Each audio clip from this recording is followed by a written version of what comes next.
Hello everyone and welcome to my Sister Wives For You channel. I hope everyone is having a wonderful day. Before we begin, please hit the subscribe button and give this video a thumbs up. Rebuilding his ties with his children is still a sensitive topic, despite Kody Brown's admission that he is tired of being angry over his breakups with Meri, Janelle and Christine Brown. The ugly finger of blame has come out in the divorce Kody, 55, stated on Sister Wives on Sunday, October 6. Many of his children, he said, have begun to blame him for never being at their home as a child. I apologize. I was married to 4 women. But, during a confessional, Kody said, I was at your house because the other wife was complaining that I was at your house. Meri, Kody's 53-year-old first wife, confirmed their separation in January 2023, and the two had 1 child together. Before they divorced in December 2022, he and his second wife, Janelle, 55, had 6 children together. Garrison, the 25-year-old son of Kody and Janelle, passed away in March. In addition, Kody has 6 children with his third wife, Christine, 52, who left him first in November 2021.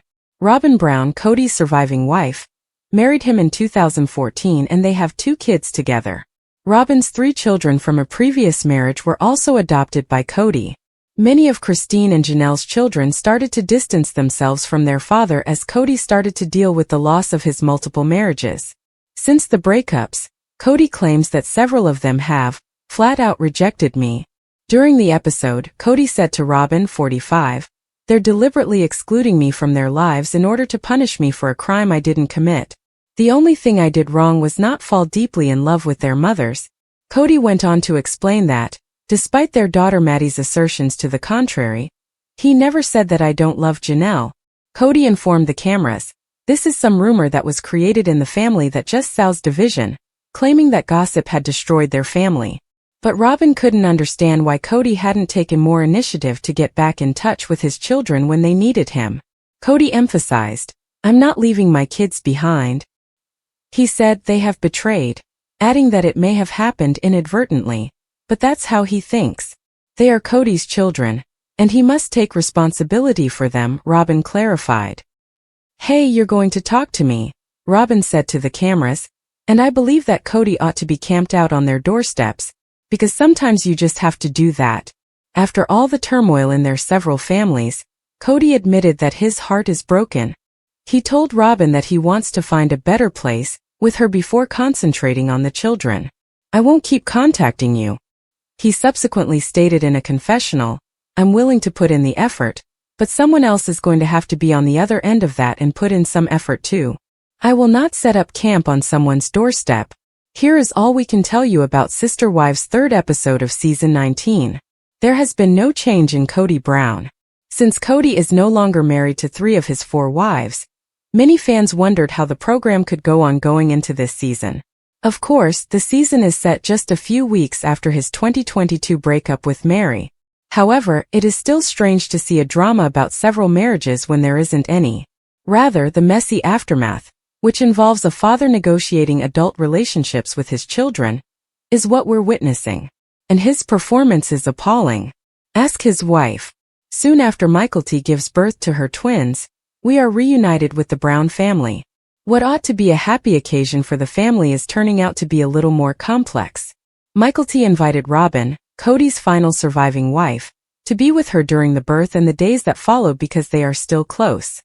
Her own mother, Christine, who was also present for her daughter, found this awkward. It's noteworthy to see how Kody consistently portrays his ex-partners as resentful, furious, and most importantly, impolite to Robyn. However, nothing could seem more false than Robyn and Christine meeting Mykelti in person as new grandmothers assisting her. Robyn receives kindness from Christine, who even compliments her for sleeping in a closet to be near the twins. They could all be able to co-parent peacefully, Janelle adds, echoing the concept. Robyn sobs as she drives away when it's time to return home.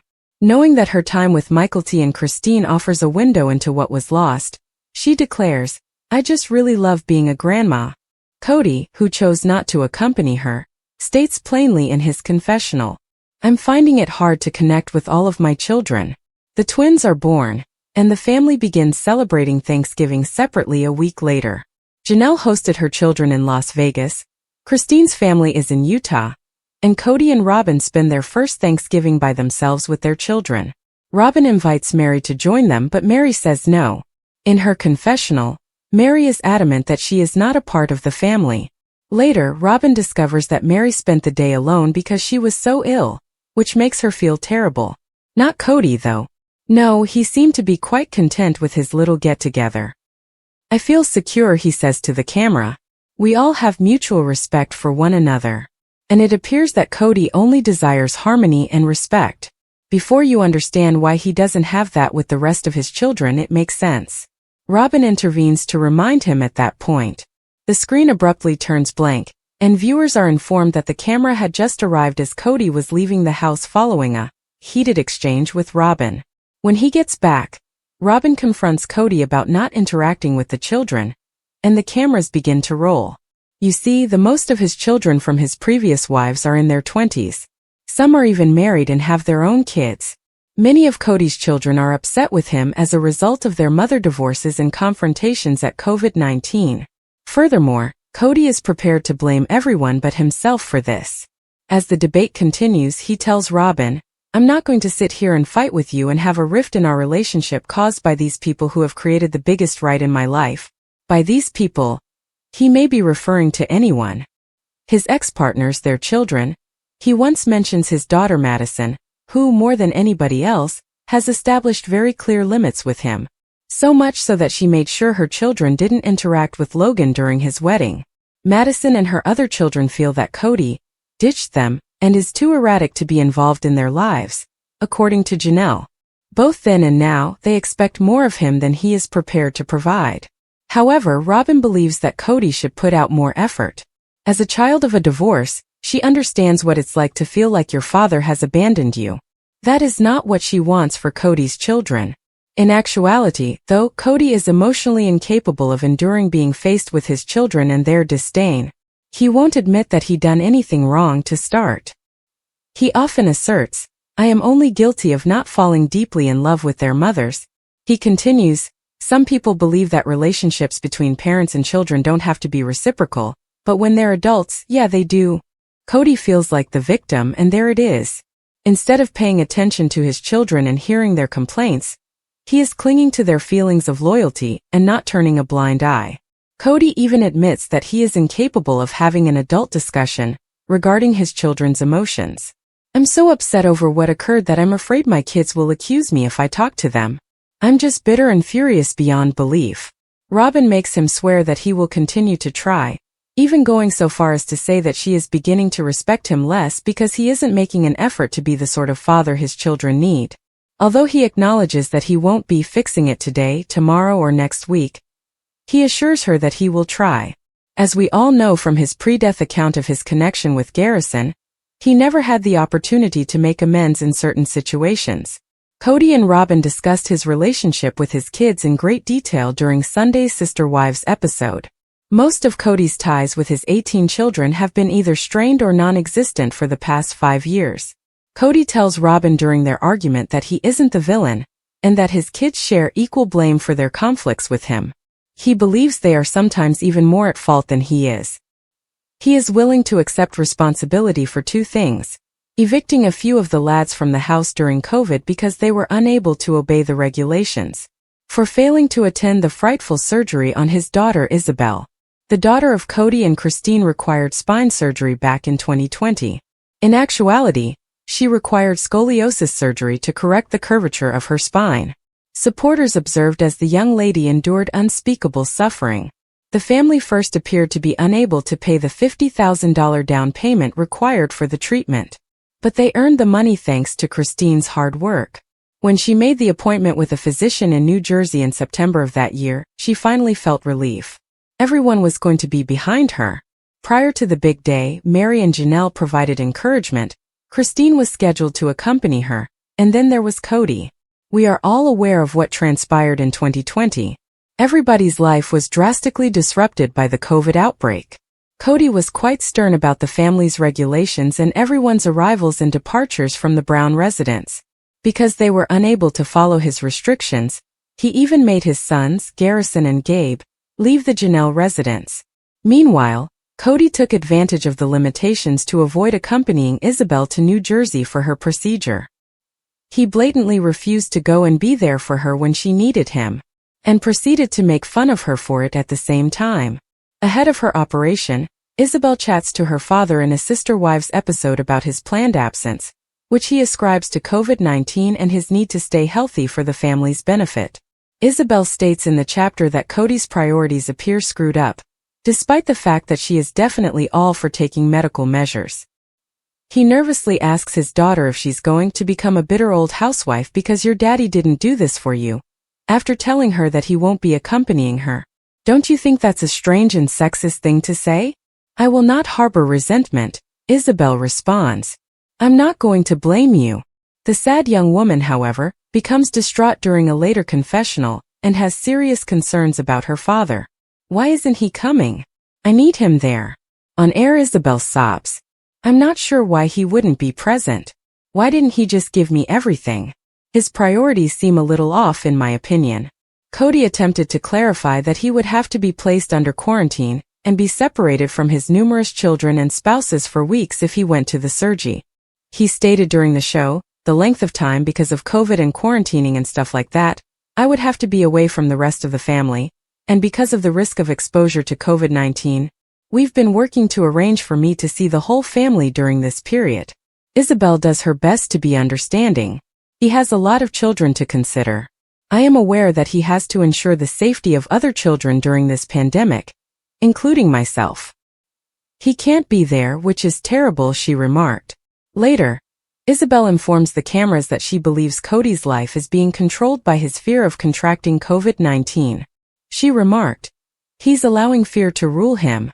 Even though Kody did not contract COVID, his fears were realized. Many people claim that Kody's choice and Isabel's operation were the final straw for Christine. Following that, Christine declared her intention to divorce Kody, and the majority of her children supported her decision. Soon later, Janelle ended their spiritual marriage by divorcing Kody because to the manner he treated their children. A year later, Meri did the same. However, Kody, who no longer desired to be in multiple marriages, essentially forced her out. The most recent season of Sister Wives has fans talking, and they're not impressed. Here are some comments made by viewers regarding the most recent episode of the reality show, which they believe has gotten tedious, after waiting a long period to watch fresh episodes. What causes Sister Wives to fall so far from reality? As Sister Wives' 19th season gets underway, viewers appear to be paying attention. The current show is over 2 years behind reality because it was filmed at the end of 2022. The majority of fans are aware that the family has undergone significant upheaval. Kody Brown has lost all but one of his wives. Christine Brown married again. Together with her daughter Maddie Brush, Janelle Brown has started a new company. And with Kody firmly in her rearview mirror, Meri Brown seemed to be having her best life. The television programming that is currently airing, however, is far behind. Viewers may tell that Meri is still present, and that Janelle is still struggling with leaving Kody. Although it was promised that viewers will witness their connection in the upcoming season, Christine Brown has yet to meet her new partner in the series despite having recently left the plural family. Fans are eager to watch something new happen. Several Sister Wives fans discussed the most recent season, and the general lack of interest in season 19 on Reddit. The conversation was sparked by a Reddit member who said, I've noticed that people aren't that into SW this season. The train has crashed. Many things have become more clear in light of Garrison's demise. They went on to say, the tell-alls will be disappointing as usual, and these people, KNR, will lie on every episode. The difficult questions are never posed. When they don't get what they want, R&K leave. What exactly is the point, then? Sister Wives fans expressed in the comments that the show has now become tedious to watch. Everything they're presenting us is so boring right now. Christine is requesting child support. Robin is listing her amazing home, and Janelle and Maddie are starting a business. Who gives a damn? One individual made the observation. Speaking of old and boring, why are they 2 years behind? Another individual concurred. Is there another reality show that is so disconnected from reality? Others pointed out discrepancies in the footage. How they're so far behind me is beyond me. One commenter said, they're showing the births of Michael T's twins from November 2022, And they showed Christine's wedding to David in October 2023 last season. Fans of Sister Wives obviously want to see what's going on with the Brown family at the moment. Things like Kody Brown receiving child support are what they want to see. Additionally, people said they wanted to see Christine begin her new life with David Woolley, and Janelle put her business together. One user commented, "I want to see Meri laughing finally." How do you feel about the most recent Sister Wives season? Please share your opinions in the comments section below. As a controversial family ladies star, Meri loves to share bits and pieces of her life, but she recently threw shade at her Instagram followers after deleting fan feedback. Family ladies Kody Brown was forced to pay $30,000 for enduring in a car accident. On Wednesday, Meri Brown shared a selfie to Instagram, describing her fans as wearied and obsessed with her mostly messed up eyebrows. Meri Brown growled in the subtitle, "Just a Wednesday selfie because I know you're all tired and should talk about my eyebrows again." Meri Colored's comment section has been blocked since the end of June, which has silenced all Instagram critics. Meri Colored hash-labeled the post, "Then at that time you go, I'm not fixated, you're fixated, and I love myself." Meri's post seems to be a follow-up to one in which she expresses disagreement with a fan who was criticizing the LuLaRoe representative's makeup skills. "If it's not too much trouble, go anywhere near that will instruct you the legitimate method for putting on cosmetics. You'll look more alluring and rest easier thinking about everything. I'm not a mean individual, I simply think you really want a little assistance," the marijuana user asked. "I have an extraordinary outlook on myself yet thanks." Meri retorted, "At any rate. Generally speaking, Meri's online entertainment game will be a purposeful mashup. In an effort to keep viewers guessing about her deep state, the loving carer alternates between sporadic selfies and heartbreaking photos. Is Meri a calm, confident money manager or a stigmatized, ostracized, otherworldly woman?" Meri, 52, captured herself admiring the sights at Westminster Monastery, Paddington Station, the Princess Diana Memento, Huge Ben, and the Buckingham Royal Palace in the slideshow of Prince. According to her subtitle, "First day in London complete. 7:30 a.m. appearance passed on wealth of time to get some touring in. I'm a colossal Paddington junkie, so obviously Paddington Station was on top of my plan for the day." Meri also explained aspects of the flight that she was not familiar with, acknowledging that she felt abnormal while there. "I was amazed at the awkward sentiments that came around there. Nevertheless, the TV character didn't let it ruin her visit and continued to dare to other striking lodestones. I had a few mixed feelings about Buckingham Royal residence. Enough staggering spot to visit, and furthermore felt genuinely abnormal to cortege before somebody's home and snap a photo just to say I had been there. The walk through the Domain and Princess Diana privileged walk was lovely. Bunches of green and blossoming extravagant. As I walked once, this adorable little animal bounced right over on the support, allowing me to get up close and engage in a brief conversation. Of course, a trip to London would not be complete without a visit to Westminster Nunnery and Large Ben.